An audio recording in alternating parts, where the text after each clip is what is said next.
Okay, here we are at chapter 31. Alice heard the commotion in the courtyard below her window in the keep tower, shouts and horses' hoof beating, ringing off the cobbles. She reached a window in time to see the horseman galloping full spelt for the portcullis gate. She recognized Will instantly, and even as he watched, she saw his snap shot that sent a crossbowman tumbling from the castle walls. Behind him rode the other men, one of them swaying in the saddle as if he were barely conscious. What a start! With a start of surprise, she recognized Ormond. What on earth was he doing? Obviously, from the way the guards had reacted, he was escaping from his own castle. Yet the very idea was ridiculous, and Will was with him. She frowned. There was no sign that Will was acting under any duress. He was leading the way, in fact. For a moment, she toyed with the possibility that Ormond really was a black magician and had placed some kind of spell or compulsion on Will. Then she dismissed the thought. Like most in educated people, she didn't really believe in sorcery or magic. Yet what other explanation could there be? The hoofbeats had faded, the shouting had died down, and the castle wall blocked her view of the three riders' escape. She remained by the window, watching, and a few minutes later a party of mounted men set out in pursuit. She frowned thoughtfully as she saw the leader, a tall man. There was something familiar about him, but she couldn't place it. She walked to the two-seat couch and sank down upon it. Her first instinct was to dress and hurry downstairs to find out what was going on. Sir Karen would be the best person to ask, she decided. Then she stopped herself. Lady Gwendolen wouldn't behave in such a fashion. Lady Gwendolen was an empty-headed, self-obsessed twitterer who wouldn't take the slightest interest in anything that didn't involve new hairstyle, shoes, or fashion. And it certainly wouldn't be a good idea to show too much interest in the comings and goings of the juggler, Will Barton. He was way below her social position. Damn, she said, slapping her palm on the side table in an almost un-Gwendolen way. Then a thought struck her. She couldn't appear to be too interested, but there were no such restrictions on her servants. She rose decisively and moved to the door leading to the anteroom of her suite. Her two maids were chatting quietly as they folded and put away a pile of freshly laundered clothes. Max was sitting in a corner, frowning over a manuscript. All three looked up in surprise at her sudden appearance and rose to their feet. The anteroom was an inner room with no windows, so they had neither seen nor heard the events that had just taken place in the courtyard.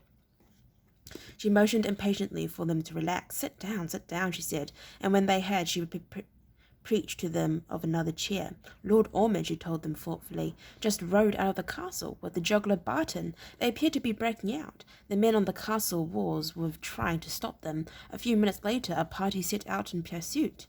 They may have been servants, but they had been privy to a lot of the discussion between her and Will over the past few days, and they were more intelligent than the normal run of servants. People selected to serve in the diplomatic services had to be. Why would Lord Ormond need to escape from his own castle? Asked Max. And why would Barton help him? Added Victoria, the senior of the two maids. They all realized the importance of never using Will's real name and never ever referring to him as Ranger. Alice nodded. I know, it all seems very strange, Max. I want you to go down to the main hall and see what you can find out. Don't make it too obvious, just nose around and see what you can hear. Very good, my lady. He rose and moved to the door, picking up his soft feathered bonnet from a side table as he went. Max, she called, and he paused by the open door. Yes, my lady. Be discreet. Be discreet. He nodded and left, closing the door quietly behind him. Alice could see that Victoria and Sandra, her other maids, were keen to discuss this strange turn of events, but she could see no purpose in simply going over and over the whole thing without any further information. She would just keep running into the same frustrations, a frustrating dead end, she realized. She nodded briefly to them and went back into her chamber. They could talk among themselves.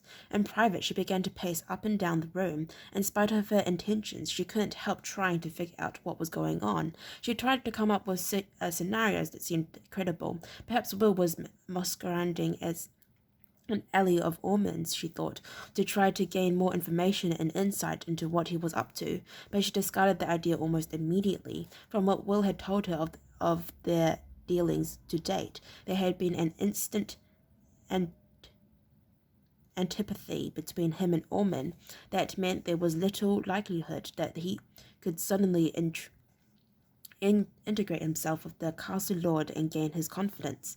Perhaps he had drugged Will. She knew that Ormond had been studying books on sorcery and potions.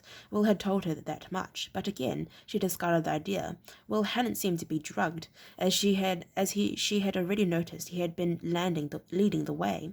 Frustrated, she abandoned the attempt to figure out the puzzle. There was a piece of embroidery on the table by her chair, just the sort of thing that would hold Lady Gwendolyn's fascinated attention. She picked it up now and began working the needle in and out through the mesh cloth. Unfortunately, she and Lady Gwendolyn didn't share the same fascination with embroidery, and after a few half-hearted attempts to decorate the wing of a butterfly, she accidentally rammed the needle into the ball of her thumb and threw the work aside with a muttered curse. Time passed by slowly, painfully slowly. Max returned after an hour or so. His eavesdropping revealed no more than the fact that Alice already knew. The castle was abuzz with the fact that, for some reason, Lord Ormond, his secretary, and the juggler Barton had broken out of the castle. Nobody seemed to know why they had compelled to do so. Nobody was sure why there had been an attempt to stop them. The juggler had shot one of Karen's soldiers on the wall during the escape, leaving the men seriously wounded and in the castle infirmary.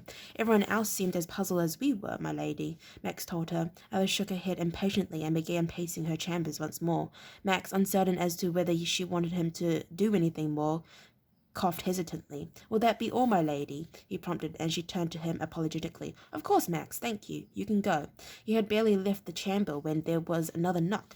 "Come in," she called, and was surprised when the door opened to admit Sir Karen. Confused as she had initially assumed that Max had forgotten to tell her something and was returning, she took a second or two to slip into Lady Gwendolyn's character. She wasn't sure if Karen noticed the lapse. "Why, Sir Karen," she said, fluttering her eyelashes at him. "What a delightful surprise! Won't you come on in?" Then, raising her voice, she called to the outer room, "Max, fetch us some wine, please. The good Gallic wine, I think." Outside, Max hurried to the side table to fetch the wine, while Karen came into the room, looking round him as he came, taking in the clutter of gowns, headpieces, makeup, and shoes that Lady Gwendolyn seemed to surround herself with. Alice indicated a chair by the fire. "I'm sorry to bother you, my lady," Karen began, but cut off immediately. "Oh, it's no bother at all, Sir Karen, absolutely no bother at all. Why, on the contrary, it's a pleasure to chat with a handsome young knight." She allowed herself a simpering grin. "Although please don't tell me your fiancé." "Lord Farrell, that I said so." Karen inclined his head slightly. "Your secret is safe with me, my lady," he told her. While Max entered the room and poured wine for them both, Alice kept up a barrage of mindless nonsense. Karen was watching her carefully, she noticed. At last, as she paused for breath, he spoke. "I wondered, Lady Gwendolyn, if you heard a bit of a commotion an hour or so ago." She widened her eyes as if wondering at his knowledge. "Why, as a matter of fact, so I did. All sorts of commotion, in fact. Horses galloping and men shouting. What a to-do its way. My man Max tells me that one of the guards was hurt. Is that true?" "Yes, unfortunately. I'm told, however, that he will recover," Karen said. Alice leant forward eagerly, her elbows locked between her knees as if to contain her curiosity. "So tell me, Sir Karen, what was it all about? Were they criminals, perhaps, robbers or bandits?" Karen was shaking her head sadly. "Worse than that, my lady, far worse. I'm afraid they were traitors to the crown." Alice sat back, her mouth a perfect O of surprise. For a moment she considered revealing her true identity and purpose to Karen. After all, he seemed like a solid type, and she knew Will had been on the point of talking him into his confidence, but some instinct stopped her. "Traitors, Sir Karen, here in Mackendale? How terrifying! Is the castle safe?" She added the last question with a slight look of alarm on her face. Karen hurried to reassure her. "Quite safe, yes, my lady. We have everything under control, but I am afraid there is serious news." He paused, and she waited, wide-eyed and open-mouthed, for him to continue. She thought He could get on with it. Her mouth and eyebrows might lock in that position. Lord Ormond, who was lord and commander of this castle in place of his father, has shown his true colours as a traitor. Lord Ormond, she said. Karen nodded sombrely. Apparently, my lady, he has been set scheming to hand over the castle to a Scotty army before spring, and the juggler Barton was working hand in glove with him. No, he's... Alice began before she could stop herself, but Karen interrupted her. I'm afraid so, my lady. Apparently he's been passing message to the Scotty for Lord Ormond for the past 3 weeks, even before he arrived here. Alice's mouth snapped shut. She had been on the brink of telling Karen that Will was actually a ranger sent to investigate the mysterious goings-on in the fief, but the man's deliberate lie stopped her. She could believe what he said about Ormond. It was quite possible that the strange temporary commander could be in the league of the Scotty. But why would Karen lie about Will's role in the treachery? She realized that Karen was waiting for some sort of reaction from her. But he has such a nice singing voice, she said. She thought it was the sort of gormless reply Lady Gwendolen would make. Karen's eyebrows rose slightly. Doubtless he thought so too. Nevertheless, my lady, he is a spy. Well, thank you for informing me, Sir Karen. It's a terrible business. Terrible indeed. I imagine my fiancé, Lord Farrell, will be horrified to hear how close to danger I have been. Karen bowed slightly from his sitting position. I assure you, my lady, you are in no danger. Fortunately, we uncovered the plot in time. My only regret is that the traitors have managed to escape. I felt it best to keep you informed, as I'm sure you were puzzled by the commotion in the courtyard. Indeed, I was, Sir Karen, and I thank you for your thoughtfulness. I feel reassured that my safety is in the hands of such a brave and considerable knight. I shall be...